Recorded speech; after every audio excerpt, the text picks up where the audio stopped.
আজকে আমরা জানবো এক্সেলের অনেক গুরুত্বপূর্ণ একটি ফর্মুলা, যেটা শর্ট ফর্মুলা।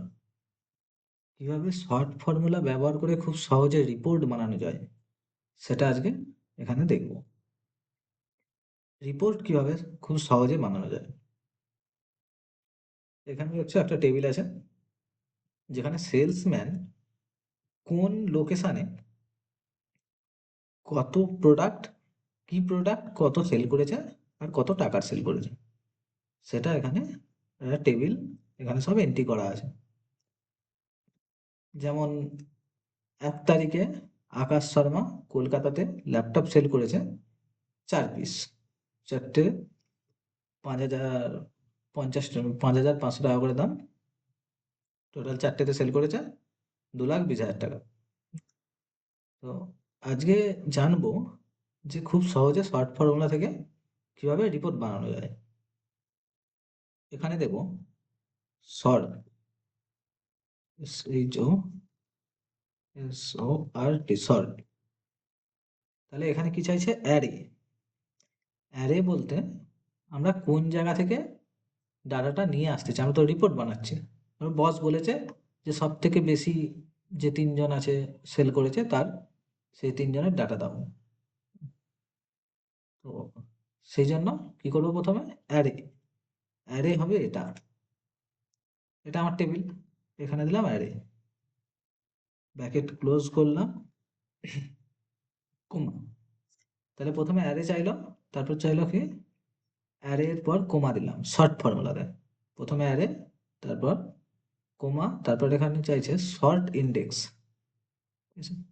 শর্ট ইন্ডেক্স বলতে এখানে তো যে টেবিলটা আছে, এখানে আছে তারিখ, salesman, city, product, quantity, unit price, total sell. এইখানের মধ্যে কোন কলমের মানে এতে বেসিসে সর্ট করতে চাইছো।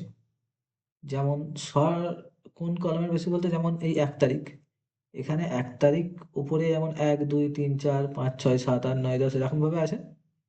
এই যে এর বেসিসে সর্ট করতে চাইছো, যে 15, মানে ওপর যে বেশিগুলো ওপরে থাকবে, কমগুলো নিচে থাকবে, এইভাবে সর্ট করতে চাইছো, না সেলসম্যানের নাম, নামের উপর যে অক্ষর, নামের শুরুর যে অক্ষর, সেই অক্ষরের উপর সর্ট করতে চাইছো, সেটা এখানে কোন কলামে সর্ট করতে চাইছো সেটা এখানে দেখা চাইছে, যে কোন কলামের বেসিসে সর্ট করতে হবে এটা ওকে জানাতে হবে। শর্ট ইন্ডেক্সে এখানে দেওয়া আছে কোয়ান্টিটি। আমি কোন সেলসম্যান সব থেকে বেশি কোয়ান্টিটি সেল করেছে সেটা আমরা জানতে চাইছি। ঠিক আছে, তো তাহলে কি করে বের করবো? প্রথমে শর্ট, শর্ট ফর্মুলার মধ্যে short formula bracket open, array, অ্যারের পর চাইছে শর্ট ইন্ডেক্স। তাহলে কোয়ান্টিটি কে সব থেকে বেশি বিক্রি করেছে সেটার উপর আমি শর্ট করতে চাইছি। তাহলে কি হবে? কোয়ান্টিটি কত নম্বর কলমে আছে? 1 2 3 4 5। তাহলে শর্ট ইন্ডেক্স বা কলম কত নম্বর কলমে আমি শর্ট করতে চাইছি? 5 নম্বর কলমে। 5 দিলাম, তারপর এবার কমা। এখানে চাইছে অ্যাসেন্ডিং না ডিসেন্ডিং। ঠিক আছে, যে বেশি না কম। আমি চাইছি বেশি। ঠিক আছে, যে সব থেকে বেশি কে সেল করেছে।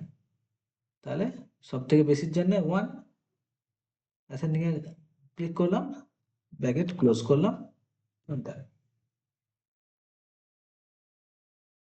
ঠিক আছে, তাহলে সরি, সব থেকে বেশি হলে এখানে হবে -1, -1।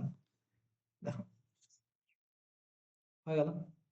তাহলে সব থেকে বেশি যে সেল করেছে তার নাম সবার উপরে আছে। ঠিক আছে, সব তারপরে যে বেশি সেল করেছে তার নাম সেখানে আছে। এইভাবে খুব সহজেই শর্ট ফর্মুলা ব্যবহার করা যায়। তাহলে কি দেখো, শর্ট প্রথমে চাইলো টেবিল, অ্যারে, মানে কোন জায়গায় কোথায় তুমি শর্ট করতে চাইছো, অ্যারেটা চাইছে।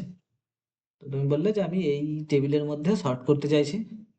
তারপর শর্ট ইন্ডেক্স, মানে কত নম্বর কলামের বেসিসে তুমি শর্ট করতে চাইছো, সাজাতে চাইছো কত নম্বরের বেসিসে, যে 1 2 3 4 5 হিসেবে যে সাজাতে চাইছো, সেটা কত নম্বর কলমে সাজাতে চাইছো সেটা এখানে এই শর্ট ইন্ডেক্সে সেই কলম নাম্বার দিতে হবে। তারপর আছে শর্ট অর্ডার, মানে বেশি থেকে চাইছো, বেশি থেকে কম, না কম থেকে বেশি, সেটা এখানে দিতে হবে। তাহলে বেশি থেকে কম, মানে সব থেকে বেশি যে সেল করেছে তার নাম যদি উপরে রাখতে চাই, তাহলে দিতে হবে -1। আর যদি, যে এখানে যেহেতু আছে -1, এন্টার মারলাম, সব থেকে বেশি সেল করেছে অনন্যা দাস, 60 কোয়ান্টিটি। এখানেই যদি আমি এই যে আকাশ শর্মা, এখানে যদি আমি করে দিই 70, এ সেল করেছে ল্যাপটপ 70 পিস, তাহলেই হয়ে যাবে। দেখো, অনন্যার নাম আকাশ শর্মা, এই যে আকাশ শর্মা, আকাশ শর্মা সবার উপরে চলে গেছে 70 কোয়ান্টিটি। ঠিক আছে। যদি আমি এই যে প্রিয়া প্যাটেল, প্রিয়া প্যাটেলকে আমি যদি, এই যদি সেল করে 80টা, এখানে 80 করে দিলাম, 80 যদি করে দিই, তাহলে প্রিয়া প্যাটেলের নাম এখানে যোগ হয়ে গেল 80-তে। খুব সহজেই ও ক্যালকুলেট করে নিচ্ছে যে কে সব থেকে বেশি সেল করেছে, তার নাম ওপরে রাখতে হবে। তাহলে ফর্মুলাটা কি? শর্ট, তারপর অ্যারে, তারপর কোন কলমের উপর শর্ট করতে চাইছি, মানে কোন কলমটা উপরে আমি চাইছি যে এই কলমের যে সংখ্যাটা থাকবে সেটা সব থেকে বেশি, যার সে ওপরে থাকবে, সেই কলম নাম্বার। তারপর কিভাবে চাইছি, যদি চাই যে সব থেকে বেশি যে সেল করেছে সে ওপরে থাকবে, বা সব থেকে বেশি নাম্বার যার সে ওপরে থাকবে, তাহলে থাকবে -1। আর যদি হয় কম, যেমন এখানে দিলাম 1, যে কম সব থেকে সেল করেছে সে থাকবে ওপরে।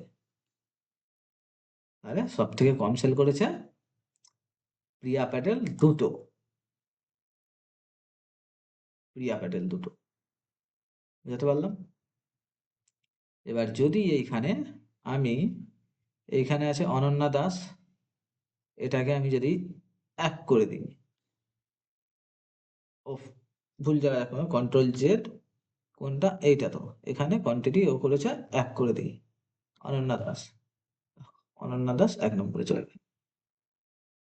বুঝতে পারলাম। এটা খুব সহজেই ছোট থেকে বড়, বড় থেকে ছোট সংখ্যাকে, ছোটর উপর বিশেষ করে রিপোর্ট বানাতে পারবে। যেমন এইখানে যদি এই যে কলম নাম্বার, এটা তো কোয়ান্টিটির উপর হচ্ছে, এটাকে যদি সেলসম্যান, মানে 2 নম্বর কলম সিলেক্ট করি, তাহলে এটা হবে এই যে এখানে নাম আছে, এই নামের ওপরে ও তখন সর্ট করবে, যে এ নামের যারা আছে তারা থাকবে ওপরে, বি নামের যারা আছে তারা থাকবে তারপরে, এইভাবে সর্ট করবে। তাহলে এখানে যদি 2, তাহলে দেখো এখানে এ দিয়ে যাদের নাম আছে তারা আছে উপরে, তারপর পি, তারপর আর, তারপর ভি, এইভাবেও সর্ট করে নিয়েছে। এখানে যে ফর্মুলার, এখানে যে নামটা দেবে, যে অক্ষর, যে কলম ইন্ডেক্স, যে কলমটা সিলেক্ট করবে, ও সেই কলমটাকে সেই অনুযায়ী ও সর্ট করে দেবে। আর এখানে যেভাবে অর্ডার দেবে, যে 1 নম্বর হলে তাহলে সব থেকে কম যে আছে তার নাম উপরে থাকবে, মানে অ্যাসেন্ডিং, এখানে এই যে অ্যাসেন্ডিং মানে 1, -1 মানে ডিসেন্ডিং।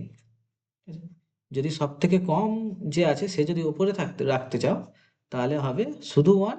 আর সব থেকে বেশি যে সেল করেছে বা সব থেকে বেশি যে আছে তাকে উপরে রাখতে চাইলে, তাহলে হবে -1,